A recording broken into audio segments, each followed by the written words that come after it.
Hello, and welcome back to Blindsided Whitetails podcast. Thank you for everybody that's tuning back in. For everybody that's tuning in that's new, Blindsided Whitetails is a group based out of Michigan. We focus primarily on public grounds. Our goal really is to improve the sport and hunting industry as much as we can, whether it's information, tips, tools, modifications, accessories, things like that. We really just want to make everything ideally. If we can help one person, that's our main goal. If we can help multiple people, that's even better. But with the podcast, we're just talking to different hunters across the state. Some hunters are even out of state. Really, it's mainly just a hunter-to-hunter talk where we can get information on what they did, how they did it, what led them to the success that they had. Some of these guys are doing it year after year. Some of these guys are just up and coming. Some of them are just now getting the fruit of all their learnings and hard work they put over the last couple of years. And that's what it's all about. A lot of guys are out there trying it. They're putting the work in. Either they're not seeing stuff or they're seeing stuff far out, but that's what makes it all worth it. Learning, getting out there, experiencing everything, at first hand. So with the podcast, hopefully we can get some information out of us, out of the people we talk to, and help you in the field. That's really our main goal. So we appreciate you for tuning in, and hope you enjoy what you listen to. Going to flip it over to the podcast now. Thanks, guys. Alright, today we're calling Tad Mellish. We're going to talk to him about the buck that he shot on public land, get some details from him.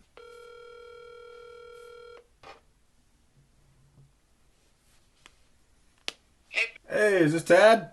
Yeah, it is. How are you? I'm it's fat. Brian, right? Yes, sir. All right. So glad we got you on the phone, man. I'm excited about this. Yeah, me too. It's gonna be super cool. I'm sitting here in my office. My dad's here too. He's just gonna kind of listen in because it was a fun day for all of us. Hey, man, those are what it's all about. We put all these hours in the woods to get that memory that we talk about and think about for the rest of our life. Yeah, and it was one of the biggest bucks. It's the biggest buck I've ever shot. So. Hey, that'll make it better. Today, that's the biggest buck today. You still got lots of time left. Oh yeah, we got lots of years left to make it better, huh? Absolutely, and then you get to use what you learned on this one to get a better one. Absolutely. There were a lot of good things and bad things that day. I made a lot of good choices and a lot of bad choices, but I learned a lot. Yeah, I've been hunting public land for probably 10 years or better, and I'll tell you, I haven't got to where I'm at now because of all successes, I promise. It's lots of failures, and right. I probably shouldn't have done that, and next time I won't do that, and then you follow those rules, and then there's something else you forget or do wrong and blow out a big one. But that's Sure. part of hunting, man. That's what you do. So our whole thing is just a whitetail hunter talk, man. It's Awesome. telling the stories that usually we'd tell at the campfires and stuff like that, except with Blindsided, we're trying to take this and make it into a positive learning to help these guys that are struggling out there, Sure. So let's start back from the beginning, man. What got you into hunting? What put you on the bug?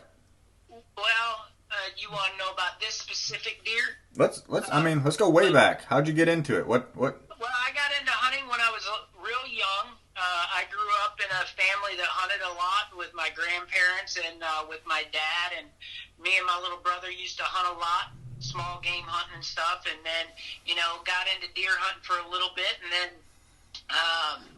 when I graduated school, I left and went and served in the military for 20 plus years, and I deer hunted a little bit on and off, but then when I got back here to Michigan, I got a little bit more into deer hunting because I was able to spend time with my dad, and I enjoyed deer hunting, and I've always been kind of a novice deer hunter. But over the years, I pick up little bits and pieces all along the way, and so this year we decided that we were going to hunt some state land, and in national forest land, and we got out, and one of the resources we use is we use Onyx hunting app. And, we did some research and looked at some topography maps, and we're able to select an area that we thought would have deer in it. And then we went out, and Dad and I went for a walk, and we decided to do a little bit of scouting and walking and just looking around to see what's out. And we come across an area that seemed to be real promising.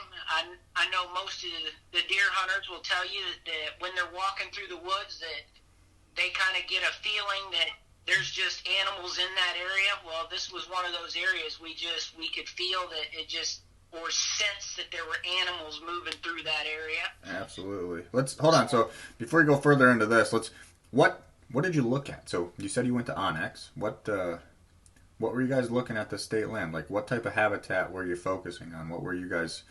You're looking at the map, and you and your dad were like, okay, this looks good. Why? Why did it look good? Sure. What were you looking at? Well, there was one area that I had a friend of mine that his name's Matt. He had set up some trail cameras about a mile away, 2 miles away from where we were at early in September.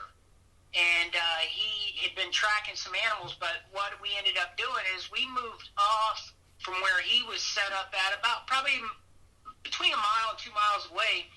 But there was a creek that ran down along one of the roads, and we began to look. There was some very heavy underbrush and thicket type material, and then there were some set out pine areas, and then it was mixed with some hardwoods and some open field area. And so what we were doing is we were just kind of checking out where the pines were and where the hardwoods were in that area, because the pines looked like it would be a great bedding area, especially because inside of the pines there was some thick like briar patch or heavy thicketed areas. So we figured that would be a good place to start, because we figured that would be a good bedding area, and the pines would serve as a transition zone for them to get to a feeding source and to the water source. So that's kind of how we look at Onyx as a whole, as we begin to open up and we look at specific areas that were different than the majority of the areas, and what areas were close by, in close proximity to each other.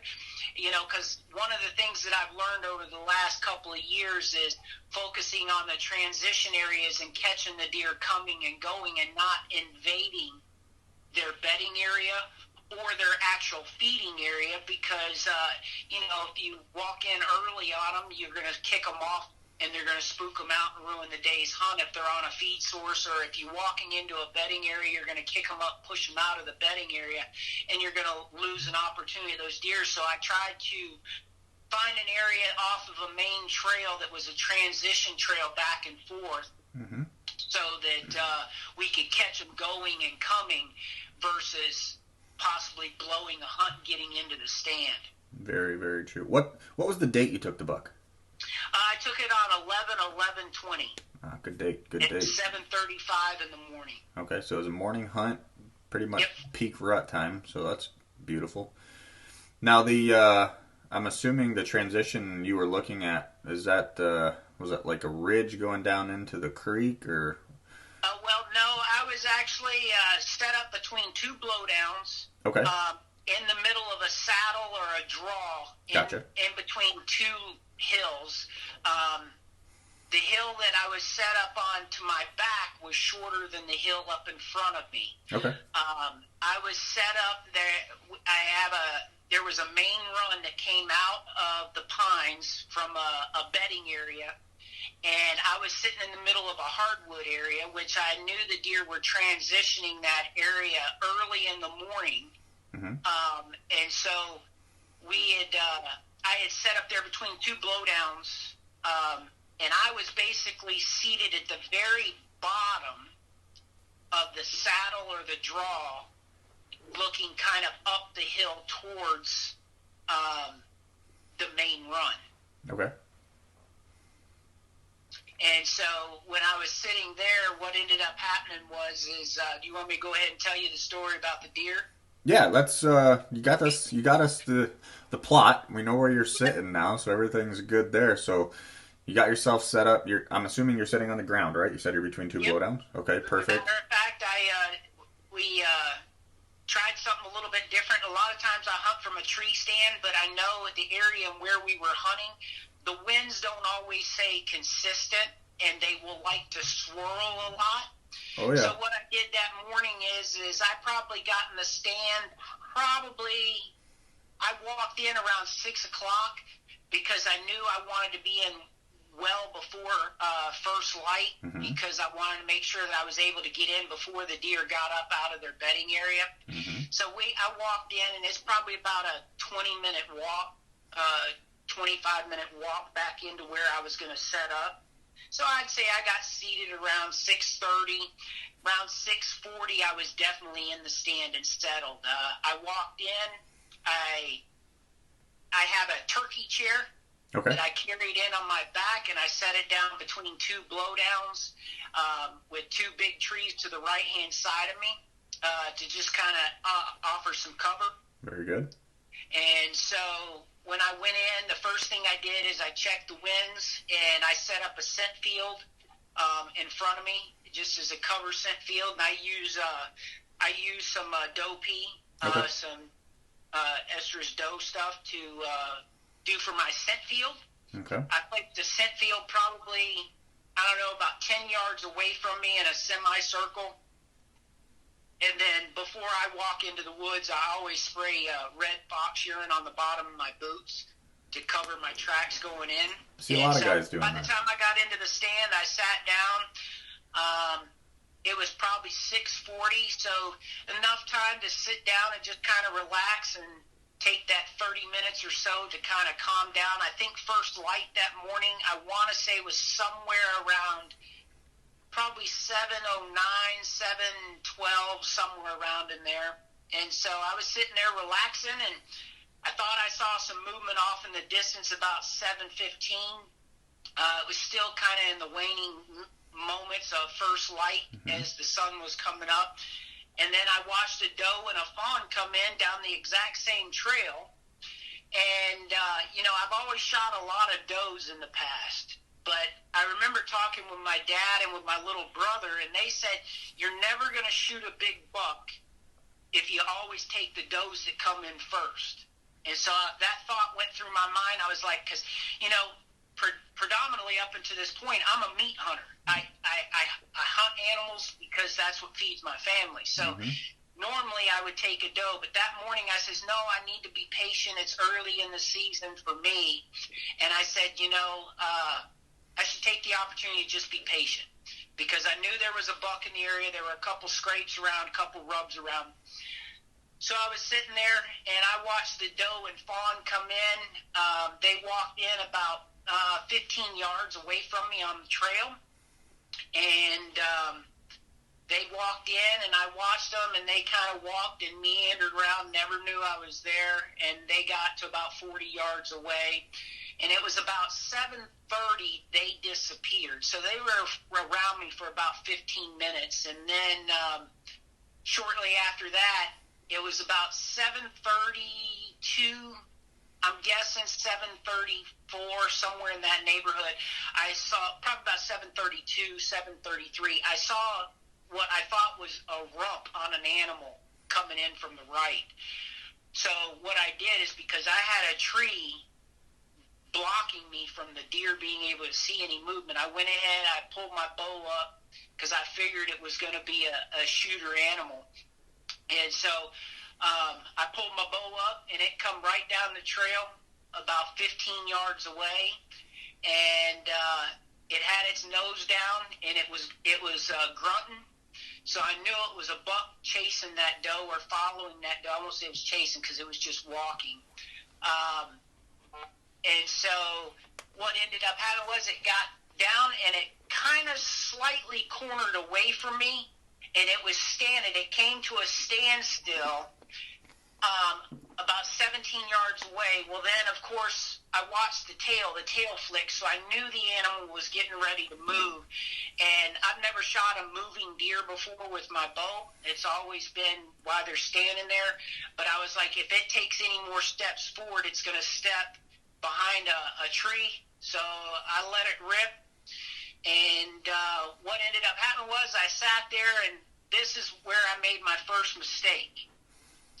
I had thought I had a good shot on the animal, but then what ended up happening was I saw my bolt kind of go up. The animal hunched, which was a good thing because I was like, man, I hit it good. But I said maybe I missed it because the way my bolt was sticking in the ground, it was sticking perpendicular to the ground, sticking straight up, and my aluminoc was real bright. And I was like, oh, man, I missed that deer. So then I sat there for about 10 minutes because I knew I needed to be patient and wait. And I finally got up, and I says, I've got to go get that bolt because if any other animals come through here, they're not going to come through with that light. So I got up, walked over there, noticed there was some blood and hair there. So I was like, and the bolt had a little bit of blood on it, not a lot, but it was a arterial red blood. And so I was like, okay. So then I went back and I sat down for probably 20 minutes, and this is where mistake number 2 showed up. I decided to get up. I went back over to the point of where I shot the animal, and I was replaying the shot in my mind, and I didn't learn or didn't notice it until later on. But what ended up happening was I was sitting below the animal, and when the deer had stepped forward and I pulled the trigger on my bow, he was mid-step.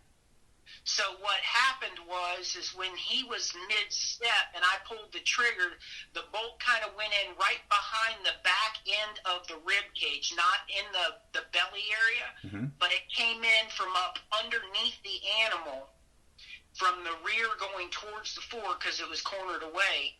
And what it did is the bolt went in, and the reason the bolt had went straight down is because it went up in and it broke 2 of the ribs and came back down, and as it was going up to hit the ribs, it was a lung shot, and so it ricocheted back out because basically the entry and exit wound were only probably an inch apart from each other. So it went in and bounced off the rib cage, came back out. But back to mistake number 2, what it was, I jumped on the trail, and I was like, I'm going to prove to my dad I can do this to myself, and yada, yada, yada. And I was so excited because I knew I had shot a monster. I didn't know just how big he was. When I first looked at him, the APRs up there is 3+ and 4+, so I was like, well, I knew it was a big 6-point, possibly an 8-point, big, heavy body deer, wide neck, and big mass. And so, in my mind, it was big mass. So I took the shot, and then after I sat for that 20 minutes, I got back up, started down the trail, pretty good blood trail. Every 20 to 30 yards, there was a big pool of blood that was bright red, frothy blood. And I was like, yeah, I'm all over this animal. And I tracked it for probably, about 400 yards, maybe 300 yards. And I realized, I says, I think my dad's talked to me about this before, that I keep pushing animals, and sometimes it's best to pull off. So what I did is I pulled off the animal, walked back out to the vehicle, and I was supposed to meet my dad about 10 o'clock. And so I pulled off the animal, and I went out to the van and waited till my dad got back to the truck. And he come up, and I had just told him, I says, he said, how'd you do? I said, well, how'd you do? You see anything? And he said, no, I didn't see anything. I said, well, I shot a monster, because in my mind I had a monster. And he said, well, how big's your monster? And I said, well, it's at least a 6-point, but probably an 8-point. And he said, okay. And I said, but I think I'm pushing it. And I said, I described the shot to him and stuff, and he said, because it was bow season, I felt a little bit more at liberty to leave the animal. So we decided to leave the animal, ran into town, grabbed some food. I'd say we got back out about 1 o'clock. I took him back to the very original spot of of where I shot, and then we tracked the animal from there. One of the things that I learned, one of the learning lessons I had, was if I paid closer attention at the point of impact, the color of the hair was white hair, not brown hair, which let me know that I had coming up through the bottom of the deer shot, because it kind of cut from the rear of the animal up through the rib cage. So when it went up and hit the ribs, what happened was it cut all of that white fur because I was seated below the animal.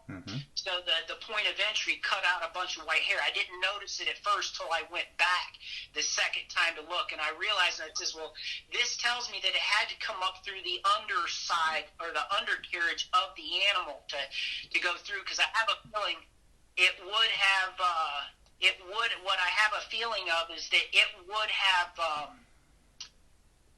if it didn't hit a rib, it would have blown through and kept going up through it, back up the hill.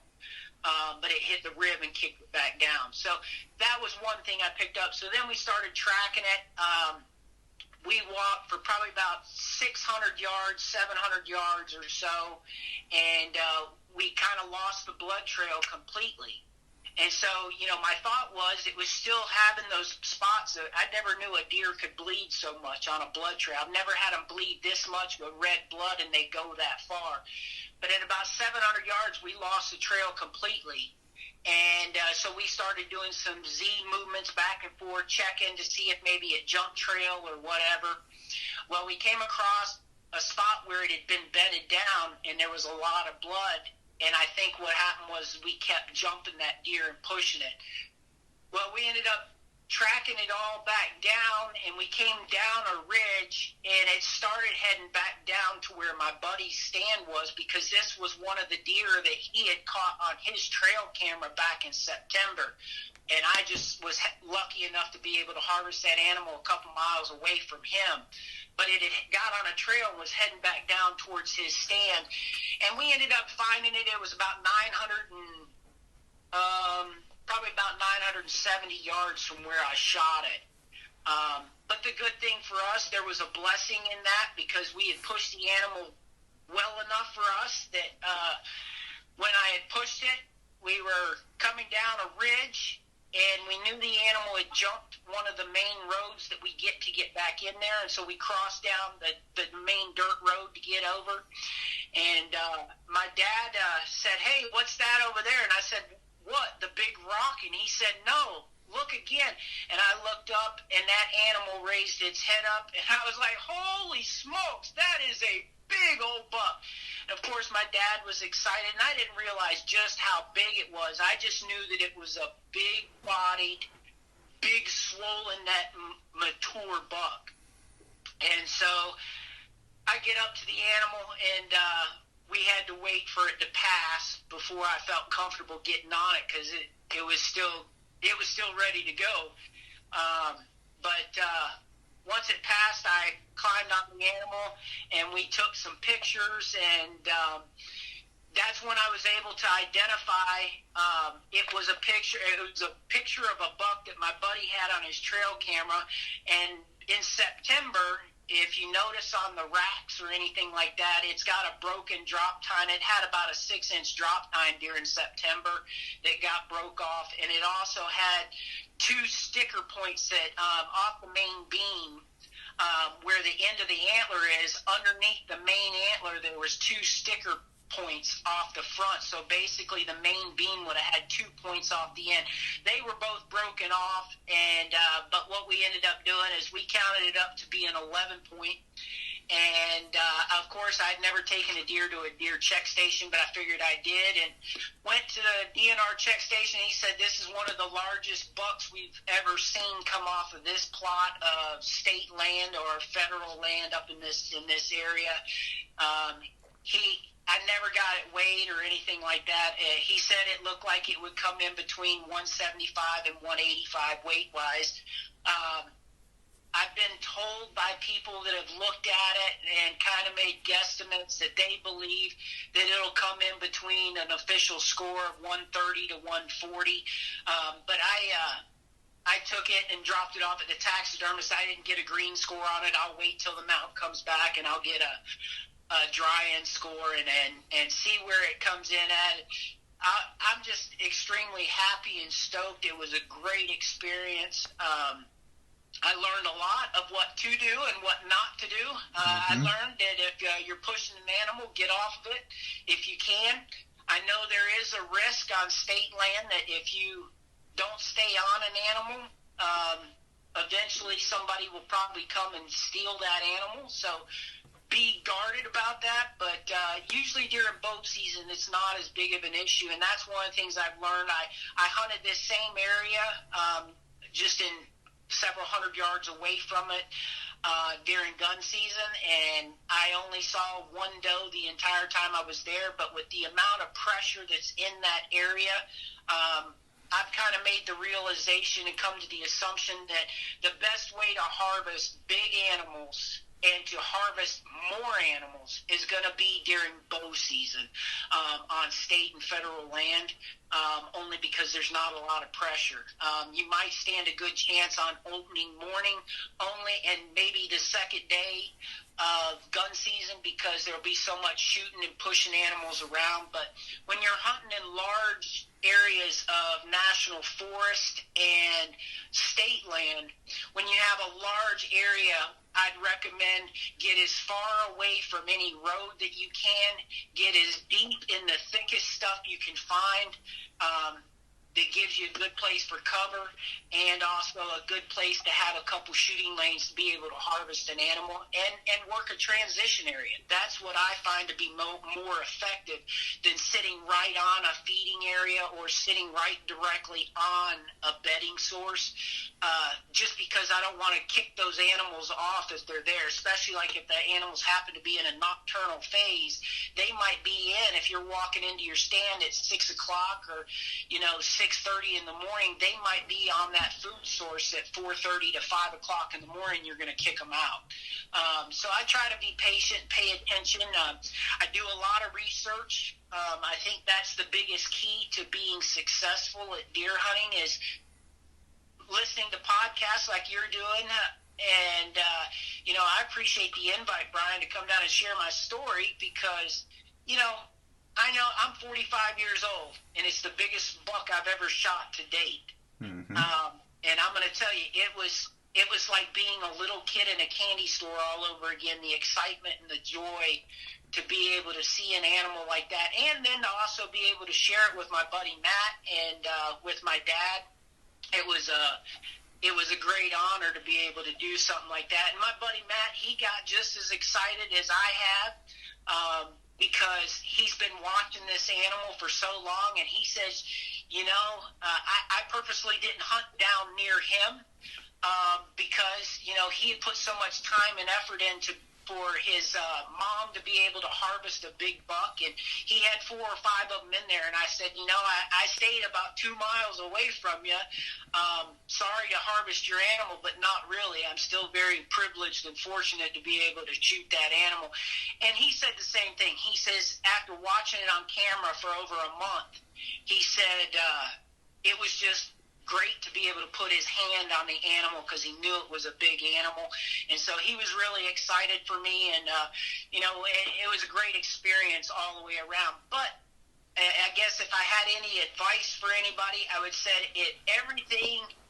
your hunts are only going to be as successful as your research of the area that you're in.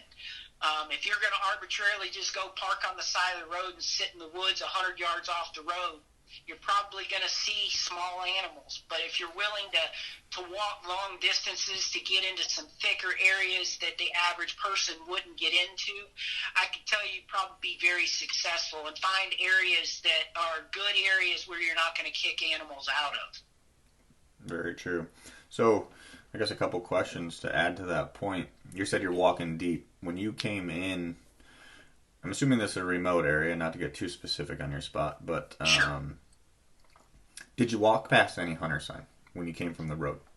Hunter sign? Yeah, tree stands, boots, I ground didn't come blinds. across any tree stands because when we first started hunting out that day, or when we went out to scout, I did find one pop-up blind It had probably been about 600 yards away from where I was actually sitting. Okay.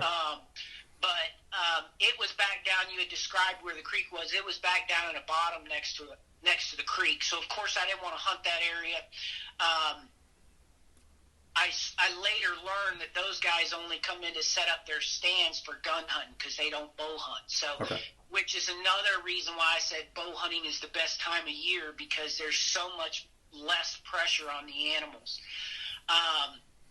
But when I had walked in, I had noticed there were some, the one little trail that I used to walk back in on, I had noticed there were some fresh tire tracks, and there were some fresh cut little sapling branches laying on the road. And that road is probably 700, 800 yards long. Mm-hmm. And so I had realized there had been some traffic in that area.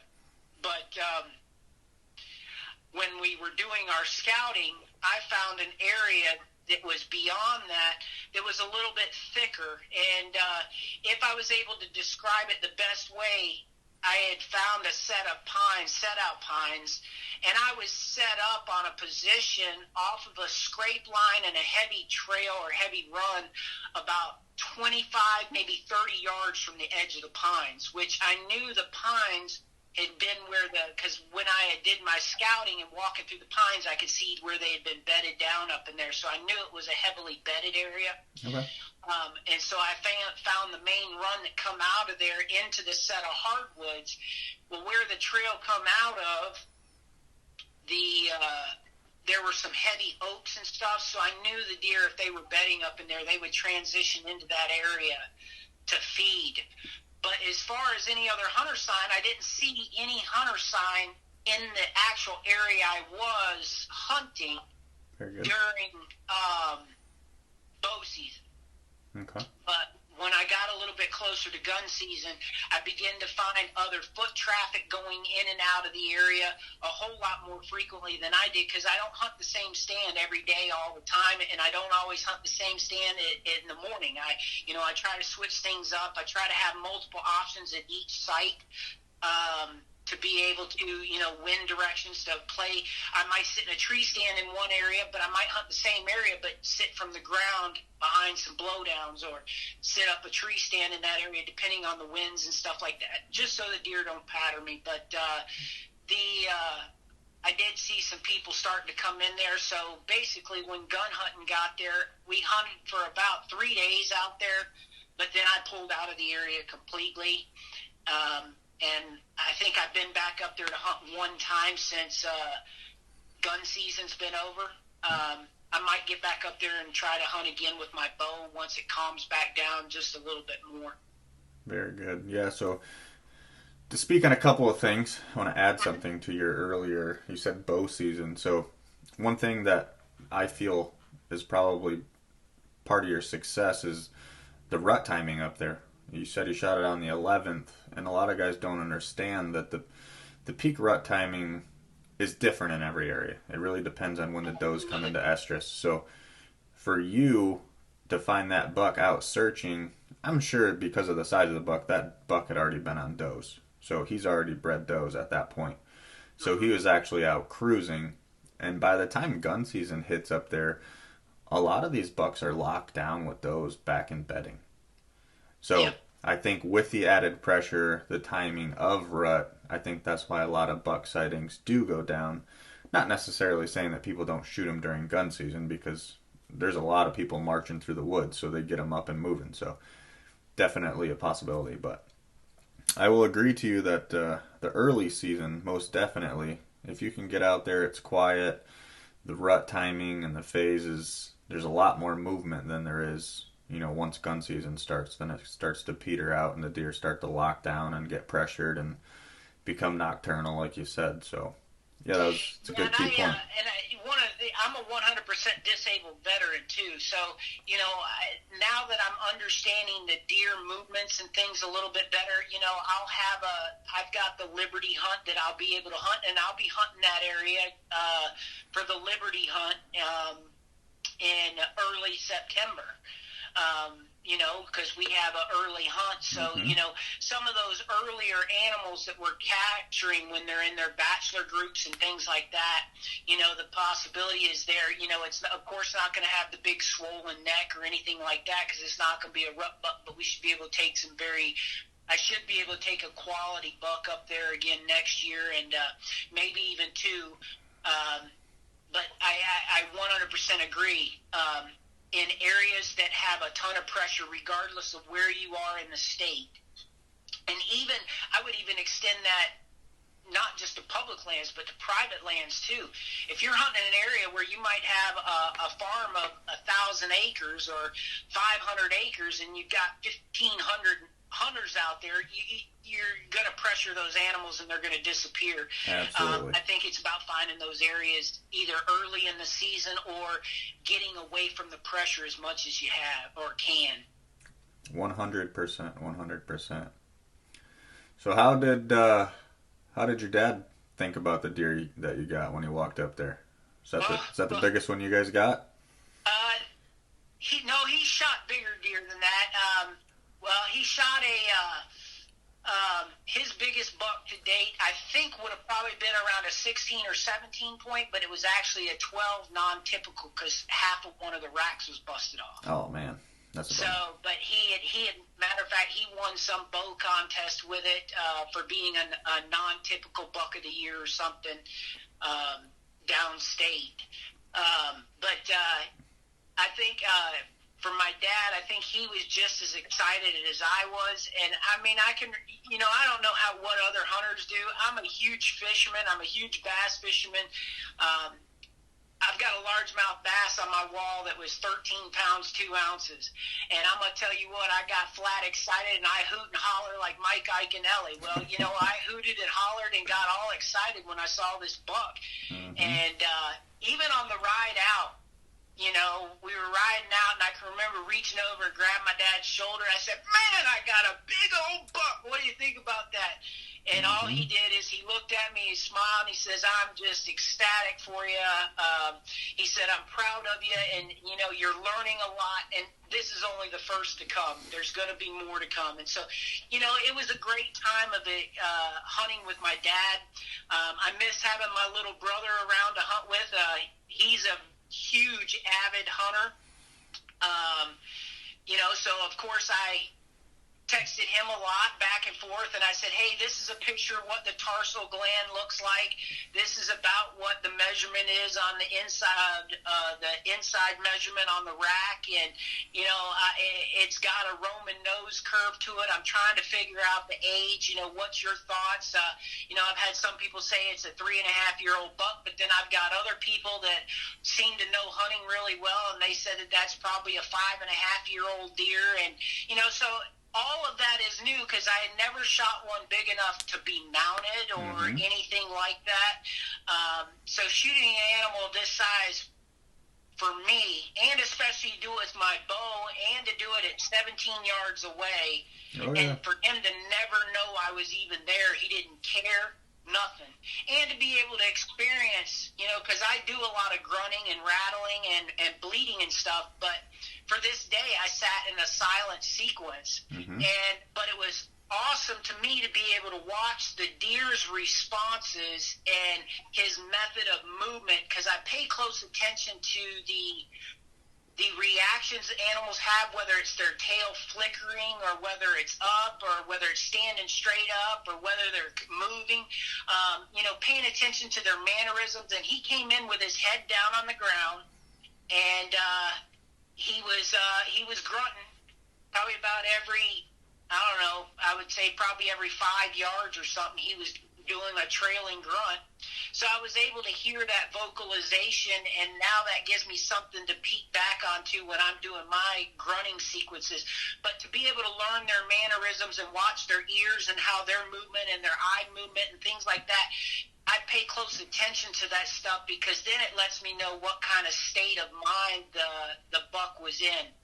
I thought personally, because I've been told by my dad and many other people that if right before you get ready to shoot for a deer that's moving, if you'll just it'll stop for a second, but then you got to be able to pull the trigger. But I just figured as close as the animal was, I thought it would be okay to take a moving shot without grunting, because I was afraid that if I grunted, it would have alarmed him and I would have not gotten the shot. So, but yeah, Dad was really excited.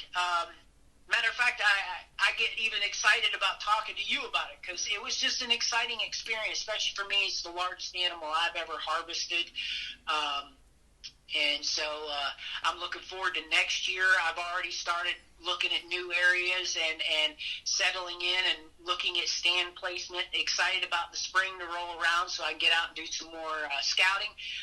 Even though this year's not over, I still have a couple doe tags for some private area that we'll go and harvest a couple does to be able to put in the freezer to survive till next year, till we can get back another one big enough. That's it, man. That's all it's about. That's super exciting that you got that. I mean, it's something you guys are going to cherish forever. And then Absolutely. And and I'm sure you know this from being a public land hunter yourself. One of the things that I have run into a lot is when I tell people, they'll ask to see pictures and I'll show them, and they'll ask me, where'd you get that? I'll be like, well, I got it on some national forest or public land. That's and it. They're like, yeah, right. What private area did you shoot it off of? And a lot of people, typically the reaction I get are very surprised at the size of the animal, especially coming from the area where I shot it at. As DNR told me, he says, we just don't see animals this far north that have that kind of mass, body size and stuff because of the harsh winters. And he says you need to be pretty thankful. He says, it may not be as big as some of our southern counties like Washtenaw County, Jackson County, stuff like that. He said the deer may not be as heavy and as big and bulky as some of those animals, but he says those deer feed a whole lot longer. He says these animals that are harvested this far north, he says that is a huge animal for that area. And he told me, I think that's probably one of the largest animals he had seen coming from that neck of the woods in a very long time. So, that made me feel a whole lot better because, if you watch the Michigan buck pull and stuff, it's not a huge animal comparative to some of those southern county animals that have been harvested. But it's a really big animal to me. Like I said, I'm still excited. It's the biggest buck I've ever shot. And from the way people make me feel about it, it was a very respectable buck for being up in this area.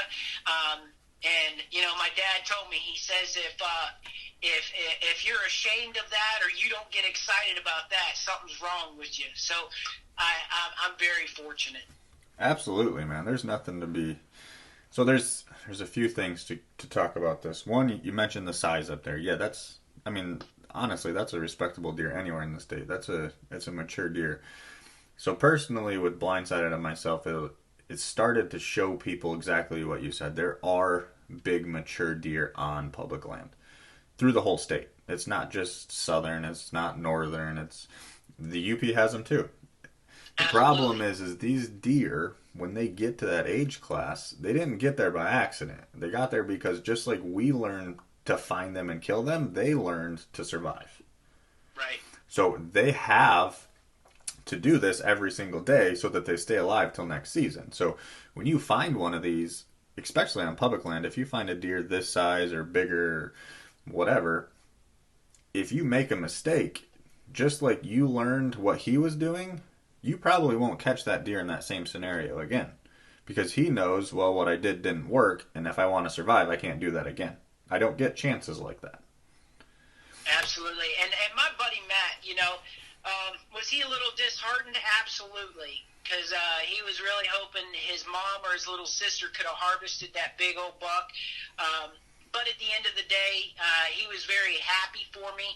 And, and one thing I learned about bucks, I had read an article that was written out of somewhere in Lansing, and I don't know the full validity of it, but it makes sense to me.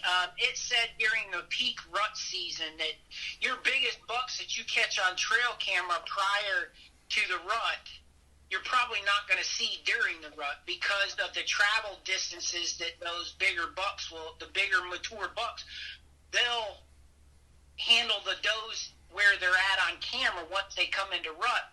But then they're going to begin to move off and travel quite a distance.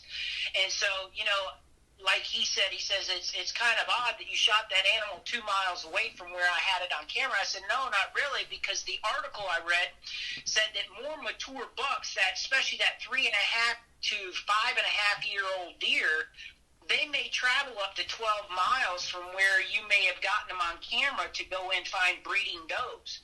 And that was one of the things that through my research has helped me to understand that, you may catch them really big and heavy on your cameras, but once it goes into that rut time, typically up here in the northern part of Michigan, it's usually that towards the end of the first, maybe the second week of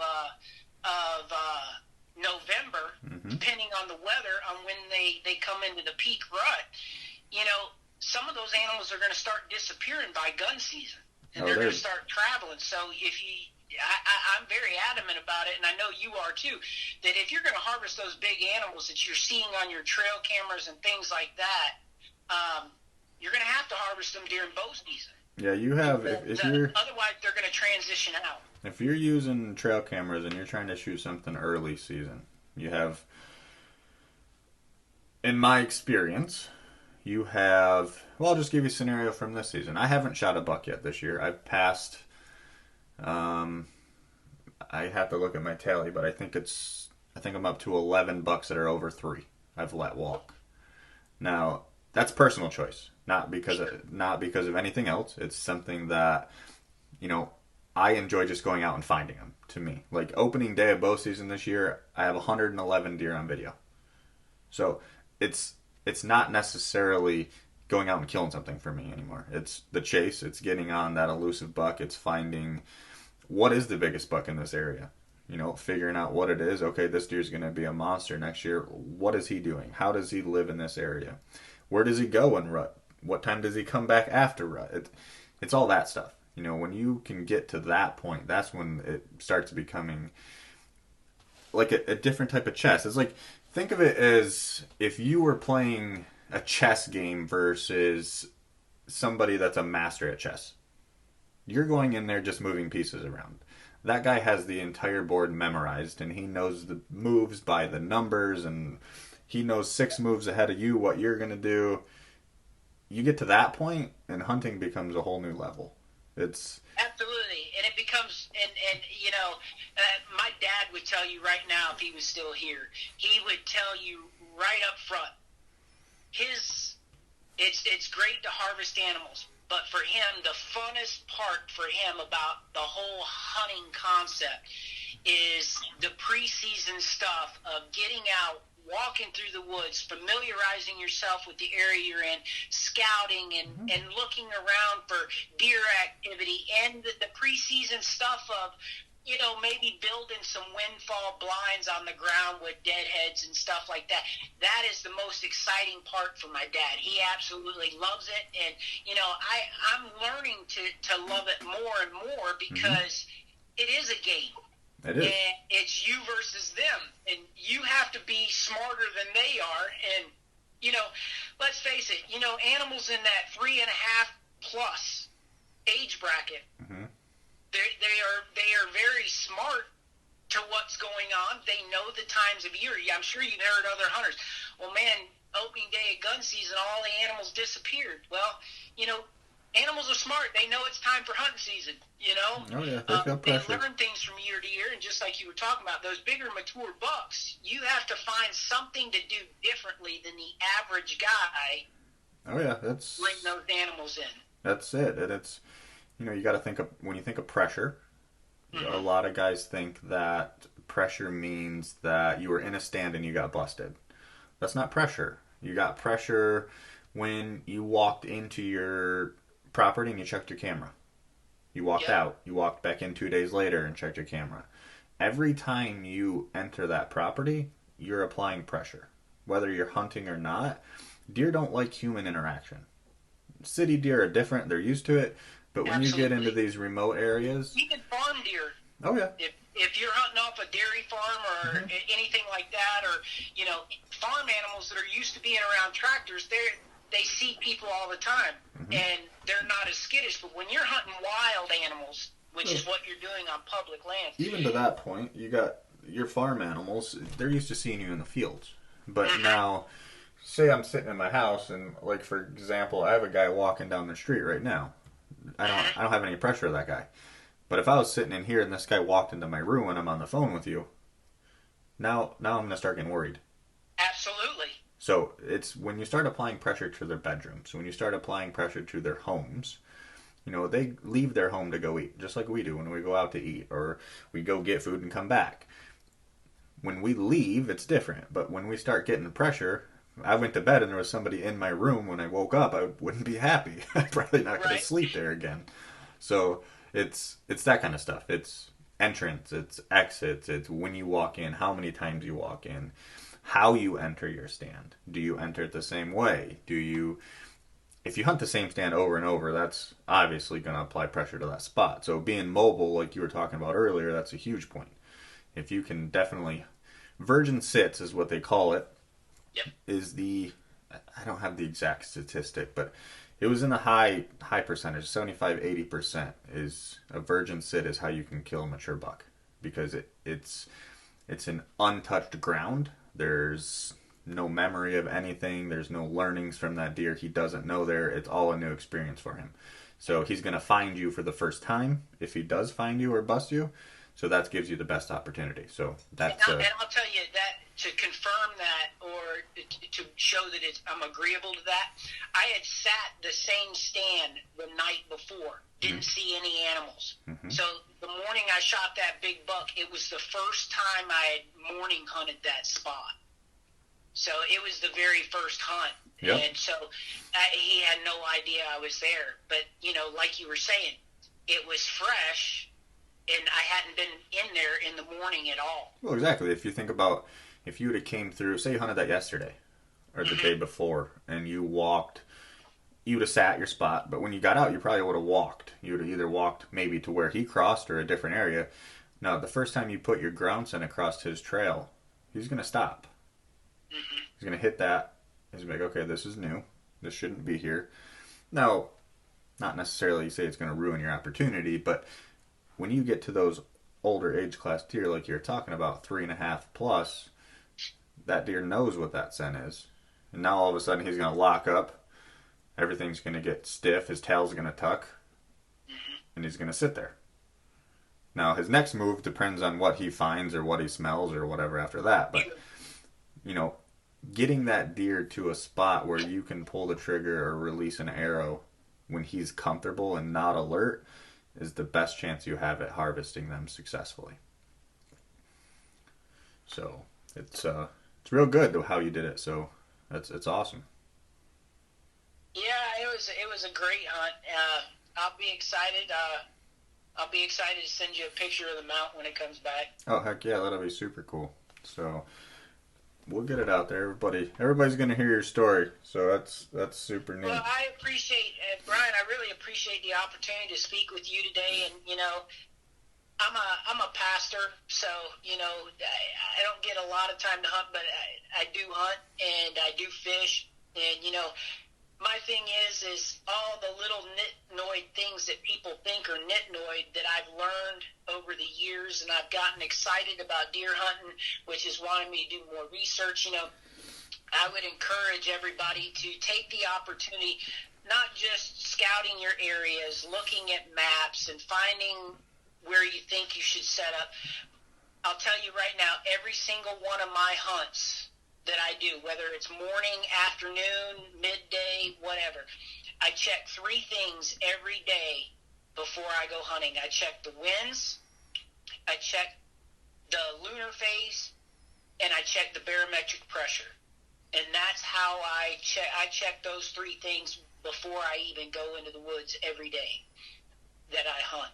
And, part of that is all part of that research plan, and so that you have an idea of how you need to set up in the woods before you ever get there, because you don't want to be trouncing around the woods trying to figure out where to set up at. You should already know which direction the winds are coming based off of where you're going to be sitting and all that stuff before you get in. That way you're as quiet as getting in and out of the woods as possible. Oh yeah, absolutely. So I just hope that people can learn from my greatest success to date, and also from some of the biggest failures that I had to date too, as far as pushing animals versus letting them lay and Oh yeah, that's a things big like one. that. That's definitely a big one. Understanding where you hit it, checking the blood, understanding how the animal's reacting, stuff like that is it's a huge point. But I mean, you learned a lot. You got to watch a mature buck. I'm sure before you harvest it, you learned from him, and that's the same thing as letting smaller deer go. You get to see what they do, and you learn a lot more when you start letting bigger deer go. So Absolutely. it's all fun, man. It's something that, and you got the bug for sure. Now that you've shot this one, and even the Oh, guys absolutely. that don't get the chance to shoot something at this caliber, the first deer you take is your hit. That's it. It's time to set up the next season because you get that. I mean, you just called a bug, I guess. Yeah, You wanna go after absolutely. him. And you're a great contributor to that. I appreciate what you're doing. Thanks for taking your time out to talk to those of us that have shot some public land, big animals, and stuff like that too, because of the fact that if anybody can learn anything from us to make them more successful, I want people to love the outdoors and Mm-hmm. to enjoy harvesting animals that God gave us to be able to harvest, but to also enjoy the short time that we have on this earth in life, period. You got it. Life's way too short, and, make the best of it. And, before I finish, I'll tell you a little teeny story. My grandfather hunted for probably, one of my grandfathers, he hunted for probably, I don't know, 40-some years, and he didn't shoot his first deer until he was well up into his 70s. Oh But goodness. he hunted faithfully every year. But he never shot his first deer until he was 70. And I'll be honest with you, I look back, and for me, and for you, and for many other hunters that are out there that really pay a lot of attention and do the work to be able to do it, it's not easy. You got to put in work and effort. But Mm-hmm. when you put in the work and effort, it will come. And but it reminds me every time I think of him, life is really short, Yep. and patience and perseverance will always be why you're able to shoot a big animal. Yep. And take your learnings. Definitely take your learnings. Absolutely. I don't know if I could go 7 years without shooting a deer, but that would. Whew. That's some Yeah, patience there, but that's good for him. I mean, he was a very patient man. So you could tell he loved it though. I mean, to go out there year after year and sit there and have that patience and perseverance, that's awesome. yeah, one other thing I wanted to say, while I got the chance, I wanted to say thanks to my dad and thanks to my one of my best friends, Matt. Thanks for being out there. Thanks for helping, and we're always going to be a team. Absolutely, man. That's super cool. Well, we can wrap this up. What if you could give somebody? I know we talked about a lot, but if there's one key thing you learned from this, most important thing out of your hunt, what would you tell someone? I guess it would be a two-part thing. The first thing I would say is trust yourself. If you've done your homework, trust yourself, and patience. Be patient. Whether it's being patient on waiting for the right shot, or whether it's being patient on tracking your animals, being patient on paying attention to blood trails, on knowing whether or not you're pushing an animal, or just pay close attention to that. But, trust yourself. Know that when you have an animal, if you have an instinct that okay, I need to let an animal walk by so that I can hopefully harvest a bigger animal, trust yourself that it's the right decision. And then when it comes time to take your shot, pick your shot and trust your shot. If you've done your homework, you're practicing, and you've done everything you have to do, then trust yourself to do the right thing. Very good.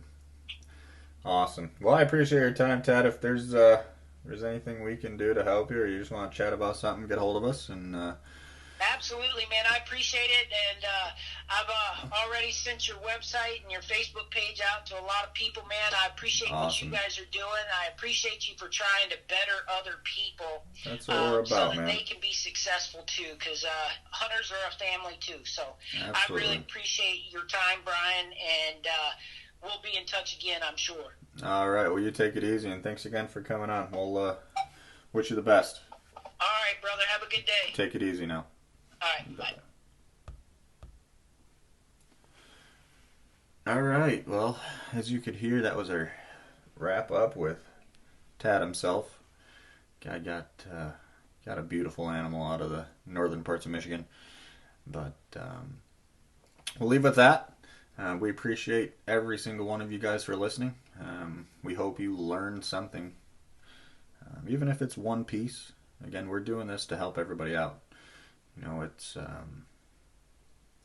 hunting is a process. It's not something that you can just walk out and be successful. Now, you can. No, don't. I mean, with that being said, you can walk out, get lucky, and get a bruiser. But to be able to do it consistently is something that makes hunting ultimately the most enjoyable that you can be. So we that's why we do it. Talk to just everyday guys like Tad, some of our previous guests we had on, some of the guys we have lined up in the future. It's to show you that you can walk on public grounds with the pressure, with all the hunters like everybody else. As discouraging as it can be, these bucks and animals do exist. So take your time, learn, do some scouting, some observation sits, whatever you need to do, and make it happen. So thanks again for listening. Please like and subscribe. Check out our Facebook page, Blindsided Whitetails. We'd greatly appreciate it if you guys could give us a review, 5 stars on the podcast. Let more people listen to this thing. It'd be awesome. So thanks again, guys. We appreciate it. And be safe out there.